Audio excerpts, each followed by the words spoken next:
So I decided to replace myself as CEO. I found a great candidate, hired him, and then I'm a free agent. So I started attending startup and technology meetups over at the Capital Factory. So my first meetup, I walk in, I've done 3 startups, I walk in, I sit down like a normal person, but in my mind, I stroll in, I look around, yeah, I got this game, I know it. I don't sit down, in my mind, I place myself on a throne, and I'm ready to rule. And then the meeting starts. And in about a half hour, I learned I had no idea what anybody in this room was talking about. It was a room about this size, about this many people, and I was completely lost. And I was shocked. And so I walked out and I said, well, let me go online. Let me find a resource that could help me. And what I found was there were hundreds of great courses. You go to Udemy, you go to Coursera, you go to other learning centers online. The courses there were all deep dives into technology. So if you wanted to learn about machine learning, data science, Python coding, great resources, great courses. But if you were looking for what is the business perspective you need for a digital age, it wasn't there. And the ultimate shock, the horrifying moments, the big fear that I realized was, I'm on my own. So that's when I began consuming everything I could find. I used to sign up for nothing online. I was always worried about privacy. Now I began signing up for everything, every webinar, every PDF, and began consuming it. So what I did was I eventually found my own path to digital savvy. And that's when I ended up writing my book, Winning in the Digital Tornado. And what it is digital transformation for business and everyday people. And so let me give you an example of what I began to learn. So we take a look at the impact of digital transformation. We look at Hertz versus Uber. Hertz leases 615,000 cars, has about $9 billion in revenue, and their current market cap is about $1.1 billion. And not to pick on Hertz, but Avis's market cap today is about $2.6 billion. Compare that to Uber. They don't own anything. They don't own a single car. They don't lease a single car. Their annual revenue is $12 billion. Their market valuation is $70 billion. And they're talking about an IPO at perhaps $120 billion. That remains to be seen. But the key there was Uber does not own any cars. Oops, got it. Let's look at Marriott and let's look at Hilton. The Marriott has 5,700 properties across the globe, 226,000 employees. Their market cap is about $38 billion. Look at Hilton, 4,900 properties across the globe, 169,000 employees, $21 billion market cap. Now you look at Airbnb. They don't own a single room. 11,000 employees. And their current market cap is somewhere between 35 to 40 billion. This is what didn't make sense to me when I started my journey. How can there be value in something if you don't own anything? So we'll come back to that. But what I began to see was that the impact of digital transformation was changing our societies in ways that a lot of people did not understand. Let me give you an example. There was a recent study came out, December of 2018, so it's still hot off the press, by the Urban Institute, Johnson and Gosselin, called How Secure is Employment at Older Ages?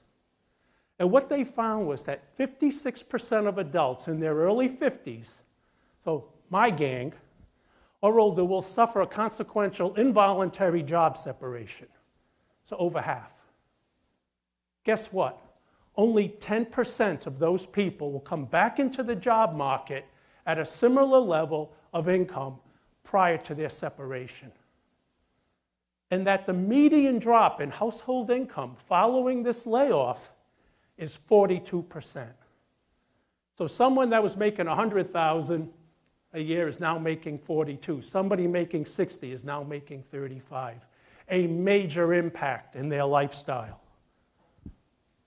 Let's go one step further. Let's take a couple. and they're over 50. I submit to you there's an earnings crisis.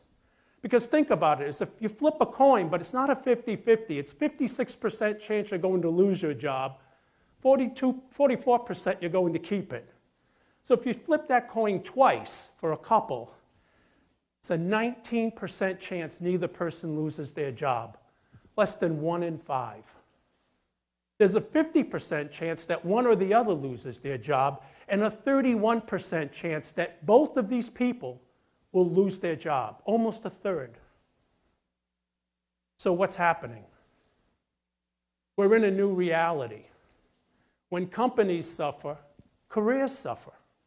So look at digital obsolete companies and what have happened to them, and I put a few up here. Blockbuster, Borders. Do you even remember those? How many remember them? Okay, yeah, a lot don't. Sears, BlackBerry, no, Kodak. Kodak got put out of business by the same digital camera they invented in 1975. Nokia. BlackBerry and Nokia dominated the cell phone world till the introduction of the iPhone. Avis and Hertz we just talked about. Kraft last month, had a $15.5 billion write-down in the value of Kraft and Oscar Mayer. Now remember, a few years back, they were acquired by 3G Capital, financed in part by Warren Buffett, and their strategy is we're going to cut costs. Look what happened a few years later. So if digital obsolete companies are suffering, guess what? Digital obsolete employees are suffering, and they get shown the door. And that's particularly apropos for people over 50, but it also impacts younger people if you're not understanding what's happening with digital transformation. Because companies need to respond to this threat. And what do? They either don't hire or they shed non-digital employees. That's why entrepreneurship is so important. Entrepreneurship allows you this ability to engage in digital transformation in a hands-on way that you might not see in other fashions. You're hands-on. Companies I've started, I also emptied the waste paper baskets. That was one of my jobs. You have to do everything. The key is that disruption is coming from unexpected players.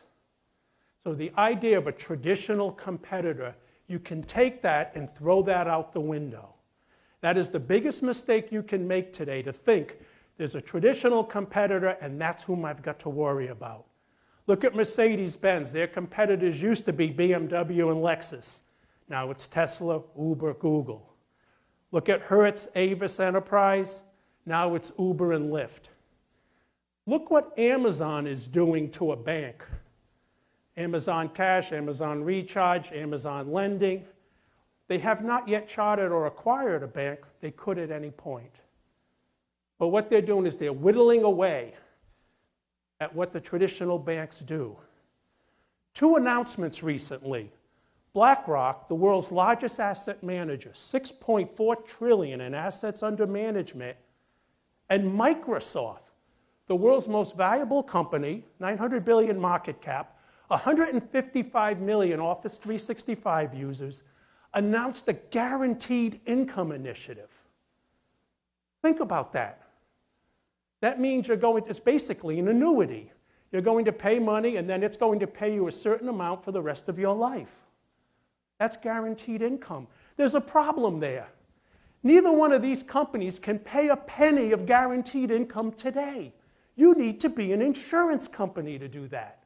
Neither one is. Neither one owns an insurance company. What's the key here? The distribution channel is technology. Office 365, Azure Cloud, gaming, everything that Microsoft is doing is now becoming a distribution channel for financial service products. Guess what the insurance companies are going to do? As this launches, every insurance company in the world will beat a path to these people's door. Look at the announcement last week. Goldman Sachs and Apple, the world's second most valuable company, announced an iPhone-linked credit card. Your biometric security with your facial recognition from your iPhone, no account number. Look what's happening. Again, technology is becoming a distribution channel. Disruption is coming from unexpected players with innovative and new business models. And that's what you need to be thinking. What is your opportunity and who are your competitors? But do not put yourself in a box with traditional definitions of competitors. It's the most dangerous thing you can do. So let's look at what are the key drivers today in digital transformation. So we'll look at 7 of them. The first I call the digital North Star. Above all, above everything, digital transformation is about the user experience. Ancient navigators used to use the North Star for navigation to determine their latitude, and the entire cosmos rotated around the North Star every year. That's what the user experience is. It's the thing you always have to keep your eye on. It's not about technology. So in the digital age, when I was writing my book, I was about 2/3 of the way through, and all of a sudden I realized, this moment of horror, I'm writing a book about digital transformation, and I had not defined digital transformation. So hold the presses, stop everything, I do a research project. I come up with about 30 definitions. I find 30 definitions from great companies, super bright people, and I'm looking at them at about 20 to find digital transformation in terms of technology. So I take them and I throw them aside. They're not on target. And then I looked at the rest, and I thought McKinsey actually had the best definition, but I ended up creating my own. Digital transformation, the impact on people in business from prioritizing and elevating the user experience, the UX, through the convergence of enabling information, social collaboration, and real-time connectivity. It's not about the technology. This is about human behavior. That's what digital transformation is about. It's about giving people what they want. Technology is how you do it. So what do people want? Look at these companies. What does Facebook do? Connects and share people who want to share with people who want to get together. Google makes it easy to find things on the internet. Amazon makes it easy to buy things without going to the store. Netflix, you rent movies at home. Robinhood, you can buy stocks without paying a commission.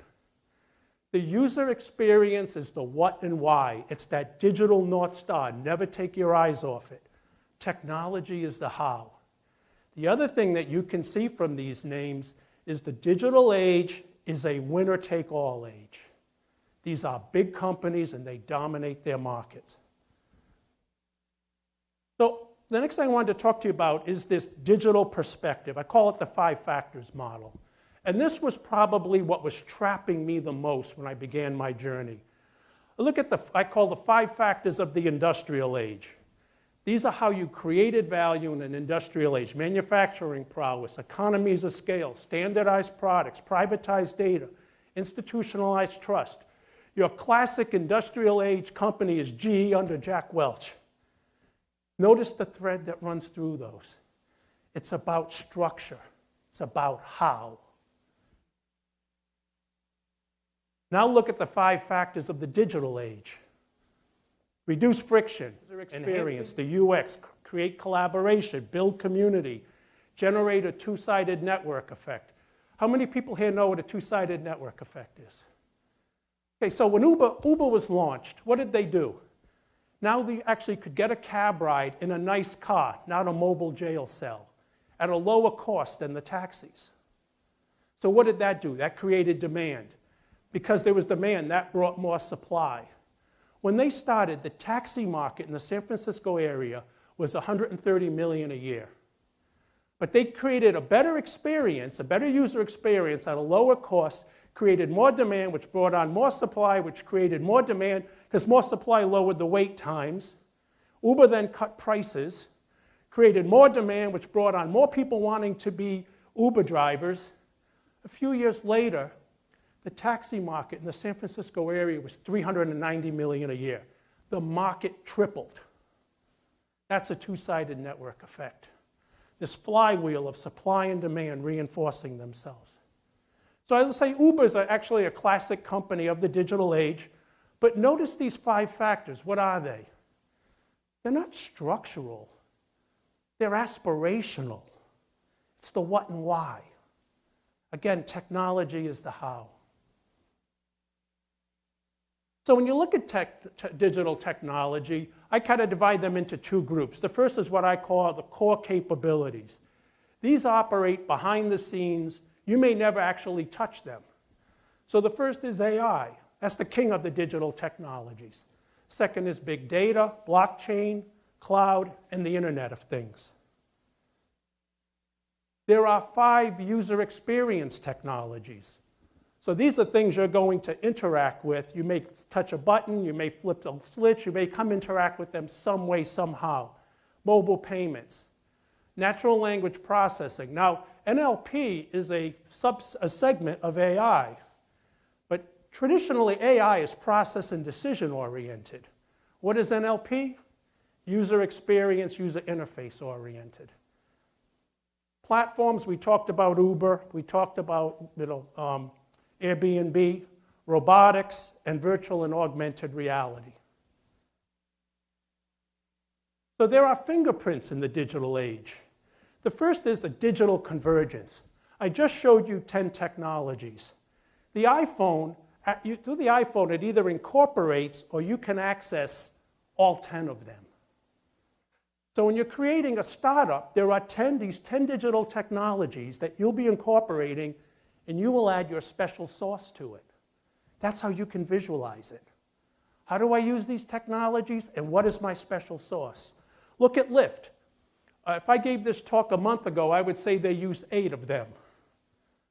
But guess what? In the last month, I saw they announced they're incorporating augmented reality, and they're conducting a blockchain-based experiment in Finland. So now they're incorporating all 10 digital technologies on top of a ride-sharing / mobility platform. That's their special sauce, the app. Look at the speed of adoption.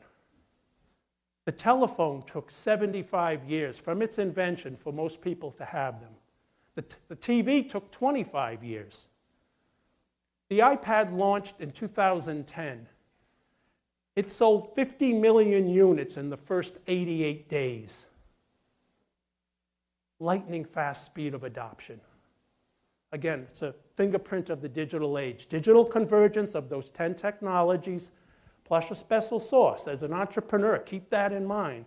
And remember how fast something can be adopted. Robinhood launched with, I think, almost 500,000 users. Just because they offered free stock trades to college students. When I was a college student, I didn't even have any money to invest. There are 2 waves of digital transformation, number 6. The first wave was 1995 with basically the birth of the internet to 2015. And what happened was supply was aggregated. So books, hotels, airlines, cars were all aggregated, easy access, convenience, and low cost. So what happened? This first wave wiped out the retail malls, travel agents, bookstores, and video rental stores. If there are people here who've never been in a Blockbuster, okay, right? But now we're in a second wave. The second wave started about 2016.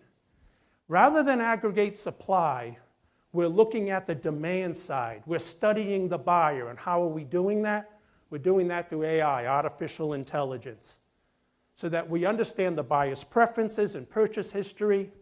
So now what happens if you want to book a vacation and you go to an AI-driven website, you're going to tell it a few things.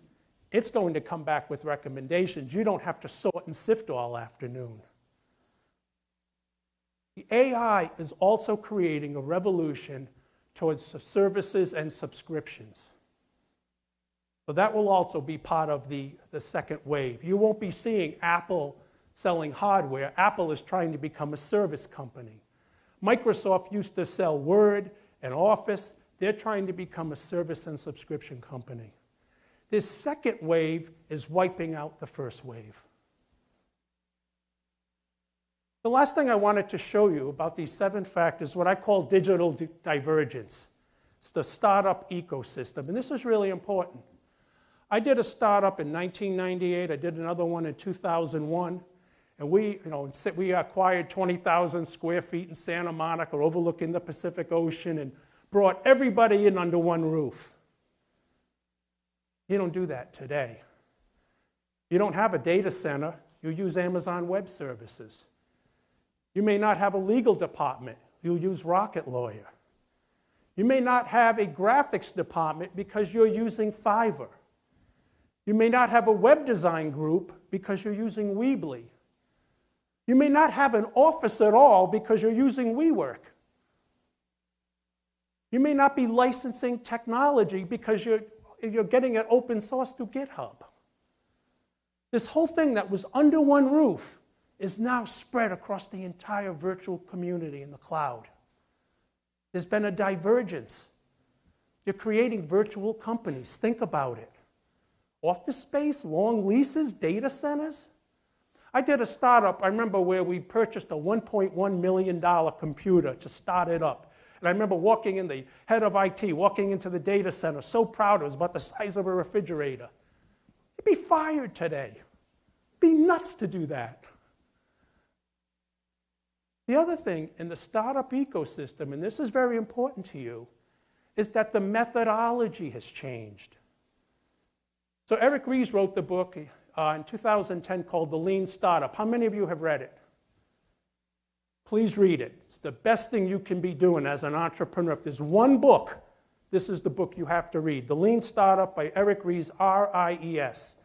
And he defines a startup, and this is really insightful, as a human institution designed to create a new product or service under conditions of extreme uncertainty. You simply don't know what you don't know. It has an amazing insight, as simple as it sounds. I can tell you all sorts of mistakes I've made, not keeping this in mind. And what a startup must do is acknowledge this uncertainty and determine how your product or service, number one, solves a problem, number two, has a scalable market, and number three is that people are willing to pay for it.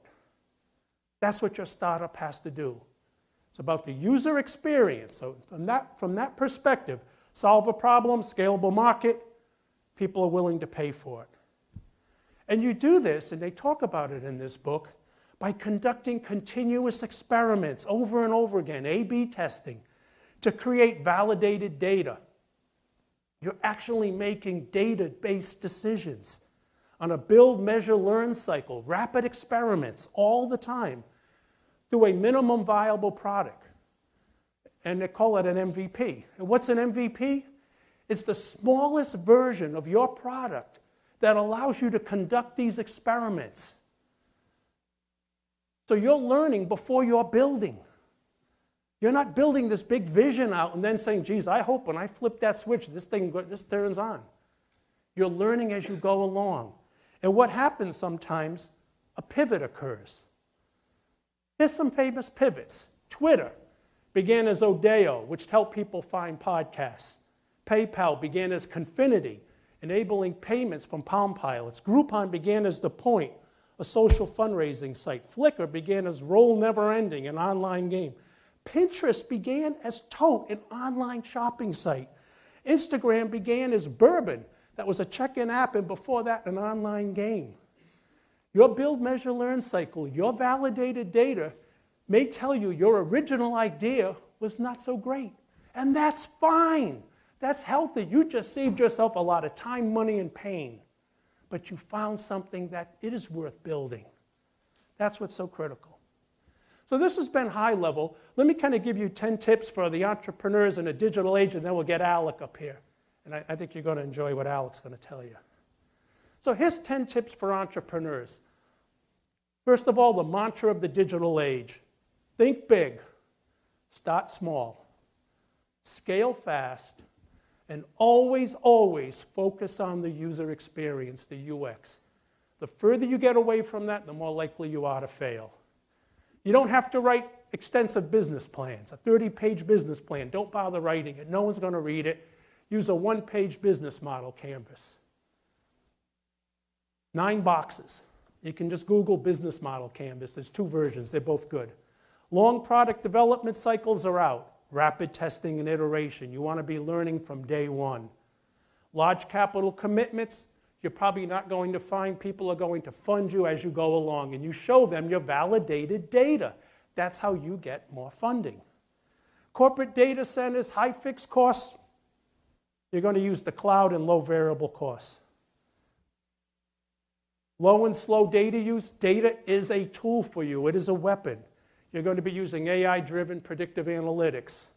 Large staffs are unnecessary. You need a core team of the critical people surrounded by talent that you'll use as, as gig employees. Hierarchical management structures, nobody's using them anymore. Flat structure, flexible teams. You'll hear the terms holacracy. How many of you are familiar with the term holacracy? Yeah, take a look on it. Google it sometime. Flat teams. Almost a democracy in terms of management. It's a really interesting concept. And the other thing is the damn the torpedoes mindset. I'm going to make this work. I'm going to show the world is right. You're going to catch the torpedo. That's what's going to happen. Validated learning, possibly a pivot. And lastly, interruption marketing, as you know, no one pays attention to it. You need to do content marketing with an invitation to engage. Standalone, isolated apps are out. You'll have an integrated, agile technology stack. Again, a virtual company. So in today's digital age, you need a systematic method, and you need a carefully calibrated and disciplined approach to creating a startup. And that's where my good friend Alec comes in GenY. So I want to introduce you to Alec Mock.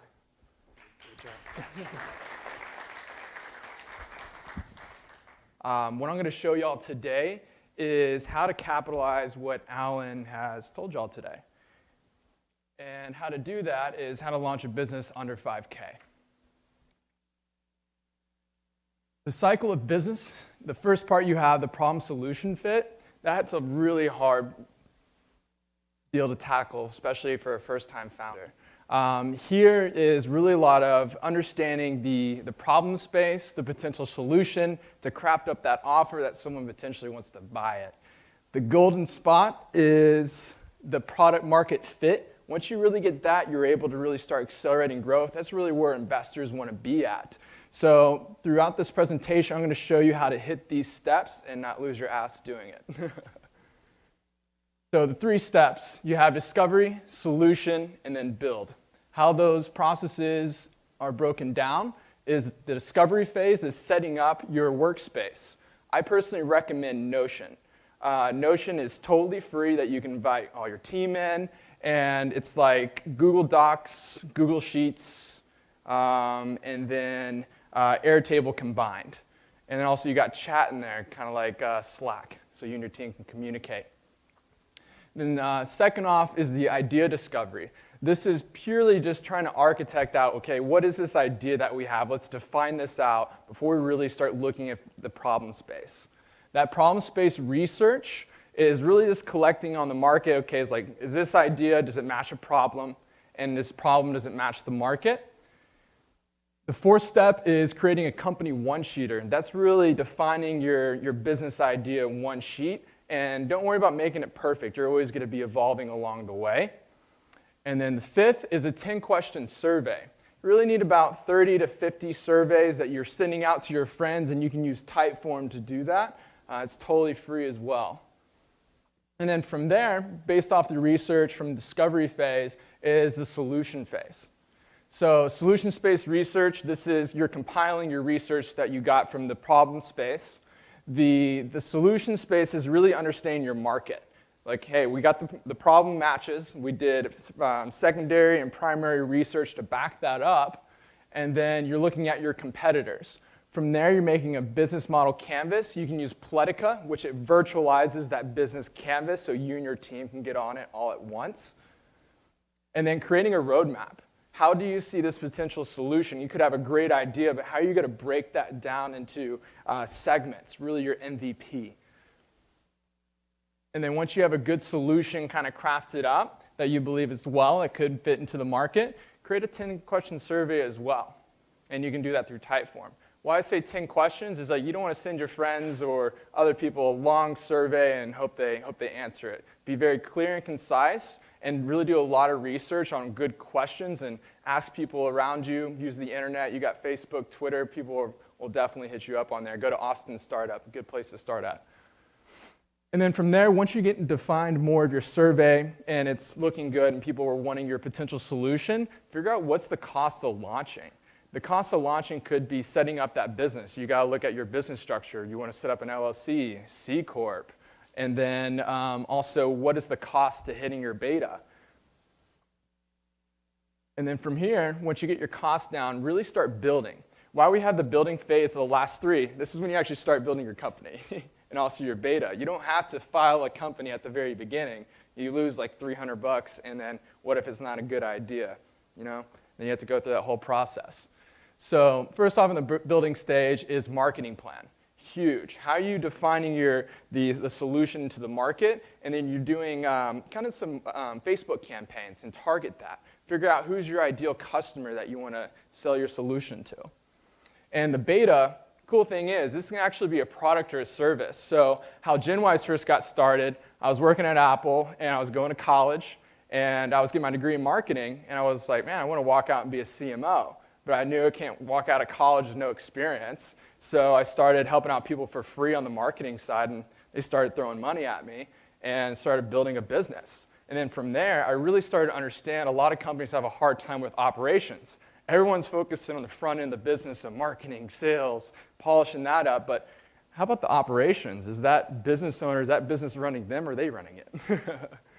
So you can, with your beta, you can learn as a service. I think it's almost the best way to go, especially if you're trying to do this under 5K, because building that product, say you build that product and it doesn't work, then you probably lost a couple grand, but with a service, you learn through your customer that you can map out that user experience. One of my buddies in Silicon Valley that works in FinTech, he gave me a great example back in the day. He's like, dude, the technology you're building should be enhancing the user experience. If you don't have to build that technology, then don't. Use existing technology that's accessible, which you can see on the right-hand side. Setting up the business, you can use Zen Business. They're here right in town. And you can file your LLC, C Corp with them, get your operating agreement, and the whole nines, and registered agent. And then setting up your short deck, you can use SlideBean. They have a lot of great templates that you can look at to define out your company to a potential investor, or this could be a customer. And then lastly is an interactive business plan. This is all your research from the discovery phase, from the solution phase, build phase, which is about 10 pages long that really defines that business out, and it's interactive. So it has hyperlinks that, say, if an investor looks at it, they can see more information, they can really dive deeper into understanding your company. So the tech I'd recommend using is over to this right. All that combined is less than $50 a month to run your business. So this is coming from your G Suite account, which provides a professional email just like Gmail. And then you have, of course, your Google Docs, etc. Then you got Notion, which is all in one workplace to really work with you and your team. Got Slack for your communications. Toggle is a great time tracking tool that's also free. Pletica, this is your mapping, so you can map out that user experience, roadmap, work with you and your team. And then MailChimp for your marketing software. LawTrades is on-demand lawyers, and really good cost, and they work with startups and small businesses.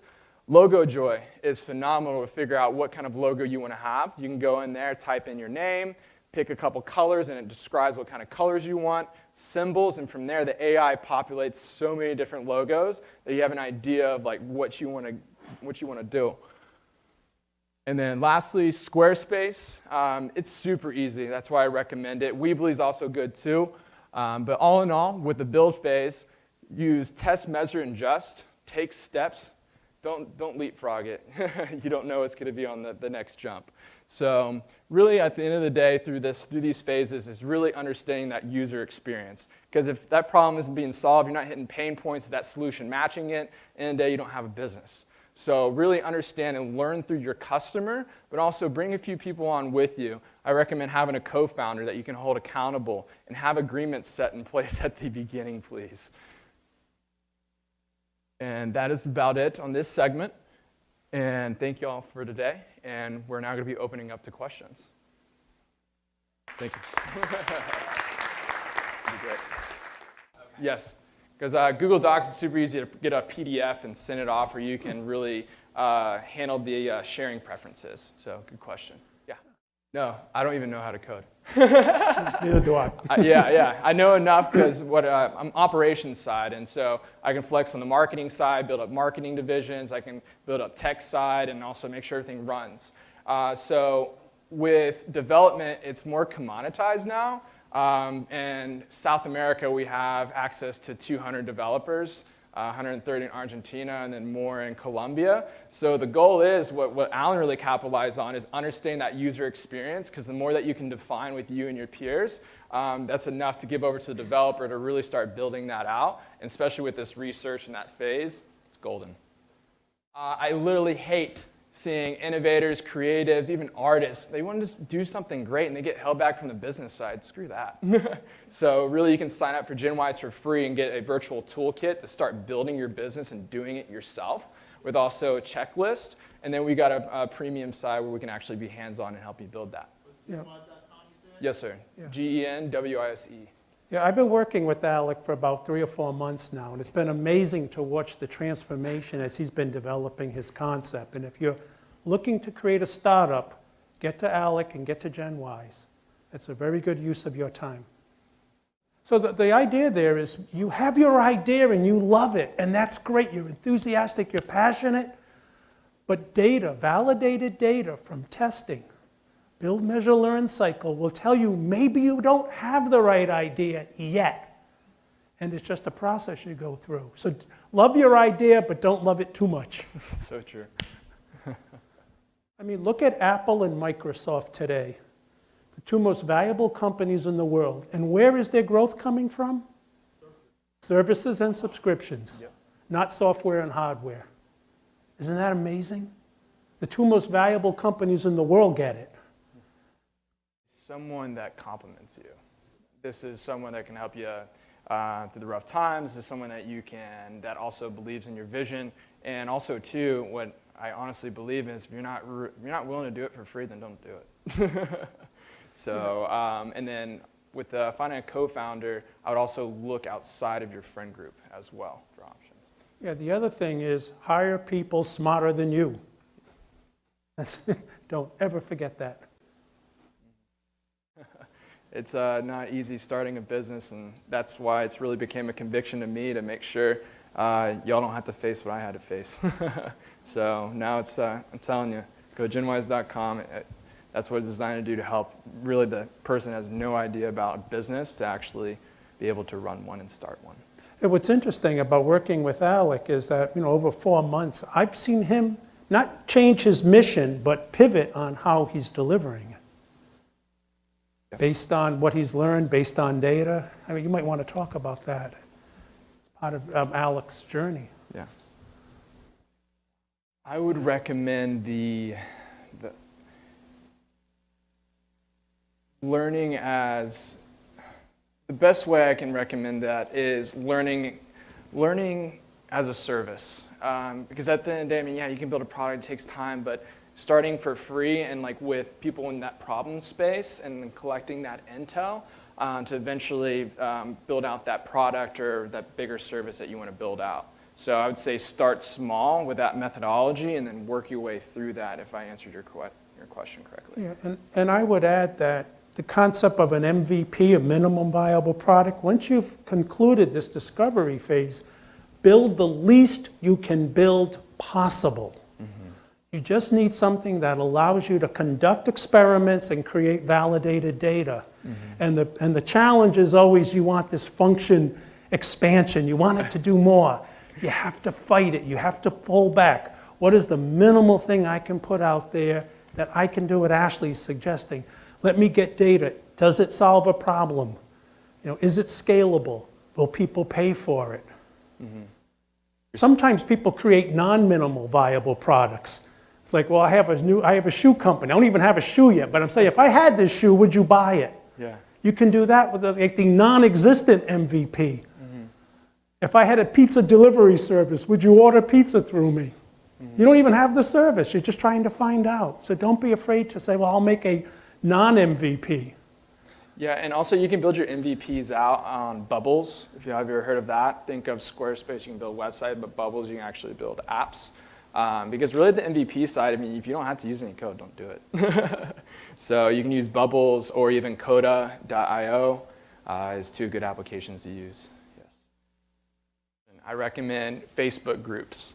So getting into them and then basically saying who you are, kind of stating what you're trying to do, but also leaving a link for them to take that survey is a really good way of doing it. Or if you want to do it a fun way, you can run some Facebook ads or maybe some Google ads on your targeted group and get rapid validation. So you're talking about like the user experience testing. So it's always amazing to do surveys on that and then send it over to whoever is willing to do that and really be like, hey, this is totally for free. Just love to get your feedback on this. Feel free to send me an email or a text on your experience. Yeah, and the next step is, did someone actually buy something from you? I mean, that's the ultimate. I mean, it may not be your first step, but it's an important step. So you can solve a problem, but if people aren't willing to pay for it, unless you want to conduct it as a charity or a hobby, you need to have people buy it. Exactly. So there's two ways you can go with that.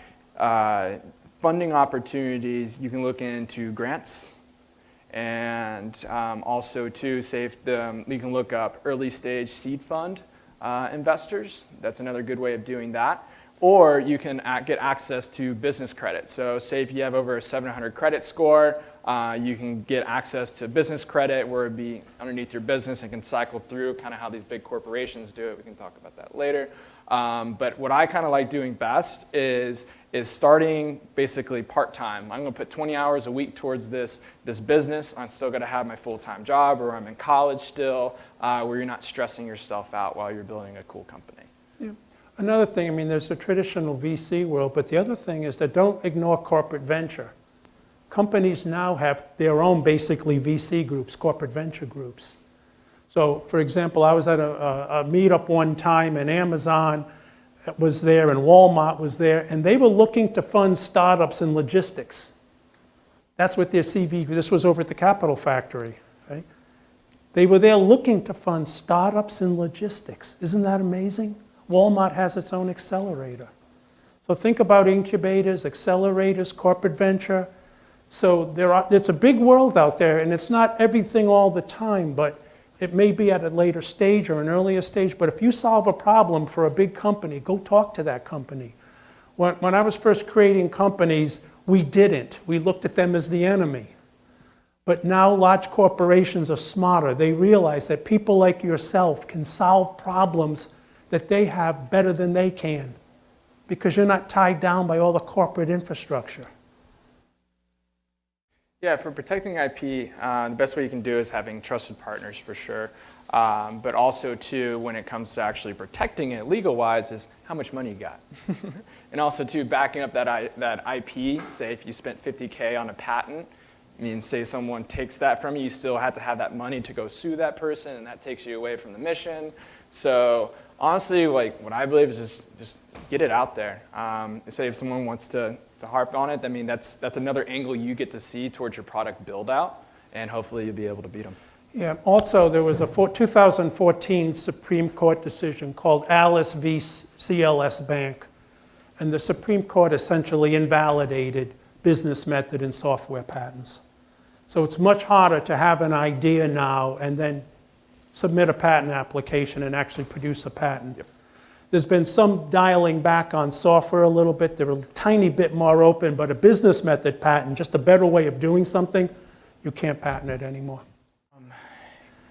People, you can go at it either way, but if you really are just like, is this something you're passionate about and it doesn't feel like work, I mean, go ahead and work as much as you want. But I recommend having balance in everything, having a good social life, you're working out, you're still learning new things, and then building that company.